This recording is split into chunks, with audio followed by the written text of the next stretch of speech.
Porque a lei veio por Moisés, Jesus trouxe graça e verdade. João 1:17.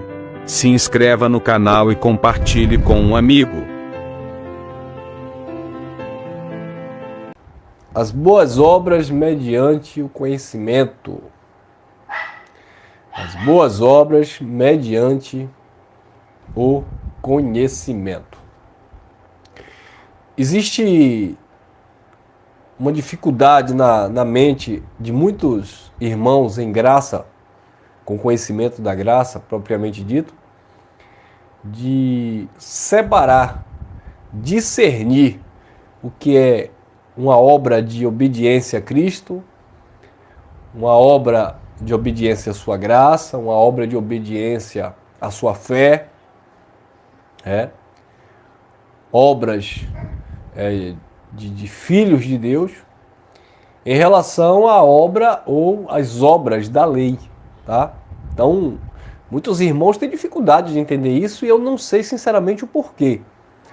Na verdade, eu vejo muito pretexto. Muitas pessoas que conhecem o Evangelho da Graça se utilizam dessa situação, dessa questão, por pretexto. Não é por obras, é pela fé. Efésios 2:8, 9, pela graça sois salvos por meio da fé. Isto não vem de vós, é um dom de Deus, então não é por obras. Não vem das obras, versículo 9, Efésios 2:9. Não vem das obras para que ninguém se glorie. Sim, mas vamos lá, irmãos. Nós que estudamos o Evangelho, nós que pesquisamos a palavra, chega um tempo de amadurecer. Vamos parar de usar da liberdade como capa de malícia, sabe? E fingir que não sabe o que é certo, o que é errado, e misturar uma coisa com a outra. Não tem nada a ver. As obras da lei são as obras da lei. As obras da fé, as obras em Cristo, as obras de um filho de Deus é outra história totalmente diferente, tá bom? E isso só vem através do conhecimento e, naturalmente, uma obediência a esse conhecimento. A obediência a esse conhecimento. Porque não basta a gente ter esse conhecimento. Se você não obedece a esse conhecimento, então ele serve para quê mesmo? Olha o que diz. Eu vou ler Efésios, né? É um texto bem conhecido. Capítulo 2 e depois eu vou ler Colossenses. Então vamos lá. Efésios capítulo 2, versículo 8 ao 10. Tá? Presta atenção. Diz assim: porque pela graça sois salvos por meio da fé. Isto não vem de vocês, não vem de vós, é um presente, é um dom de Deus. Aí no versículo 9, Paulo vai dizer: não vem das obras, para que ninguém se glorie. Pronto. A salvação não vem das obras, para que ninguém se glorie. Então, o que Paulo estava falando aqui é que a salvação não era mediante as obras da lei. É isso que Paulo estava falando. A salvação nunca foi mediante as obras da lei. Ô irmão Elcio, então a salvação é condicionada também às obras da fé? Também não. Porque a salvação eterna não tem a ver com obras. Mas eu não estou falando aqui de obras para a salvação.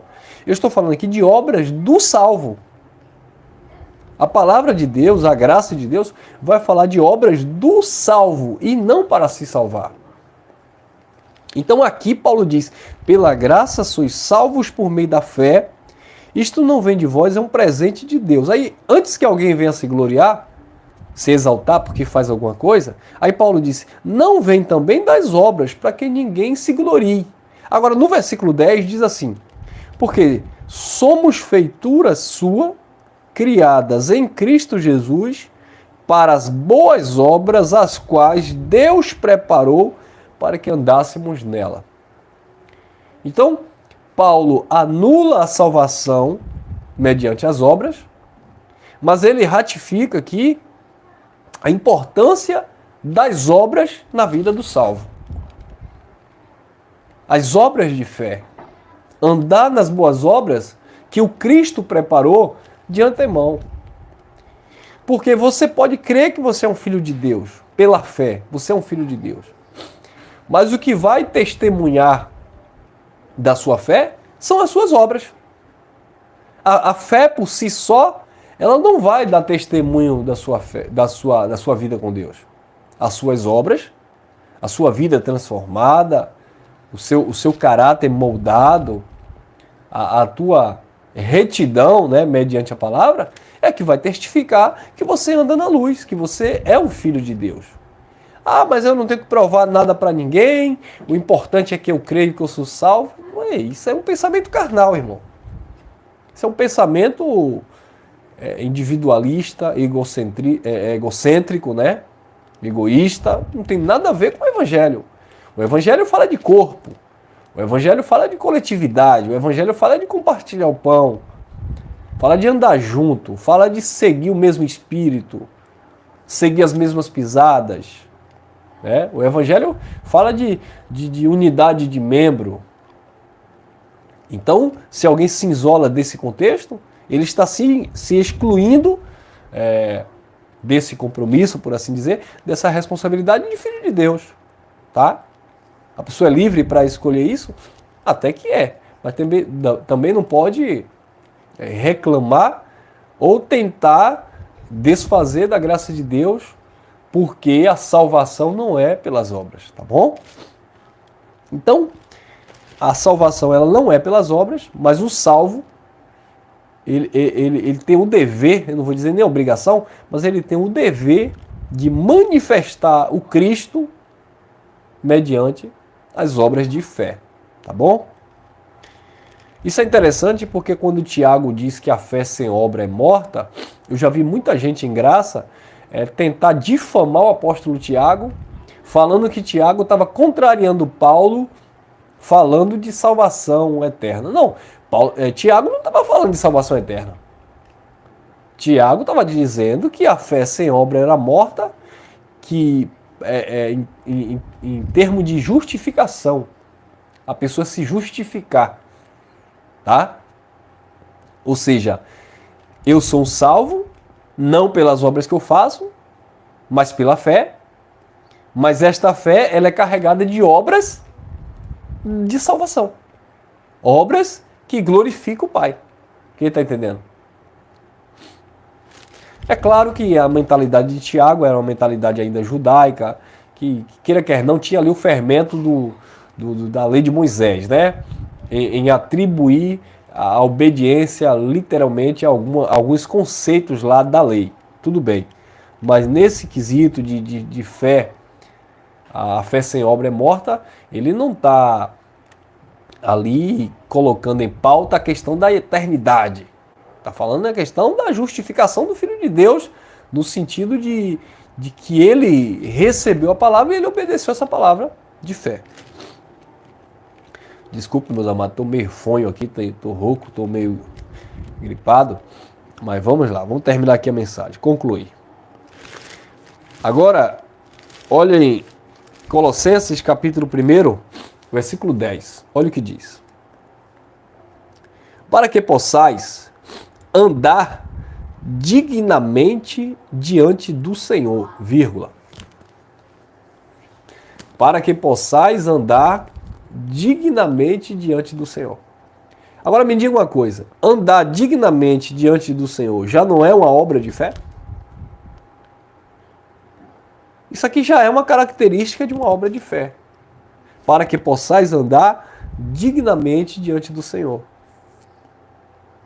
Então, o conhecimento, ele nos leva a esse entendimento de que as obras de fé, a obra de amor, ela precisa estar atuante na minha vida. Não existe evangelho transformador, evangelho da graça, sem uma transformação, sem uma mudança na mente. Ah, mas a palavra de Deus diz que o Pai procura os verdadeiros adoradores que adoram em espírito e verdade. Eu adoro em espírito e verdade. Ah, então me explique o que é adorar em espírito e verdade, irmão. Irmãos, Qual o conceito, qual o entendimento que você tem de adorar a Deus em espírito e em verdade? Quando Jesus disse para aquela mulher: adorarás a Deus, que o Pai procura os verdadeiros adoradores que adoram em espírito e em verdade, Jesus estava quebrando ali aquele paradigma templário, monte, né? Espaço geográfico, essas coisas. Mas ele não estava ali dizendo que adorar a Deus em espírito e em verdade é não praticar boas obras de fé e ser um irresponsável e dizer: mas eu adoro a Deus na minha mente, em espírito e em verdade. Não existe isso. Até porque em todo tempo ele estava ali corrigindo, instruindo os apóstolos, ensinando. Os próprios apóstolos falando sobre fazer morrer a natureza carnal, as paixões, a viver as boas obras do Espírito, etc, etc. Então, Paulo diz que Colossenses 1:10, para que possais andar dignamente diante do Senhor, agradando-lhe em tudo, frutificando em toda boa obra e crescendo no conhecimento de Deus, fortalecidos em todo o poder, segundo a força da sua glória, em toda a paciência, longanimidade e alegria. Então, as boas obras mediante o conhecimento da graça de Deus que deve acompanhar o Filho de Deus. Volto a repetir, não obras para a salvação, mas que acompanhem o salvo. Isso é de fundamental importância. Olha o que disse também Paulo a Tito, se eu não me engano é o capítulo 3. Tito, capítulo 3. Olha lá, Tito, capítulo 3, versículo... Deixa eu ver se é o 14. Tito, capítulo 3, versículo 14.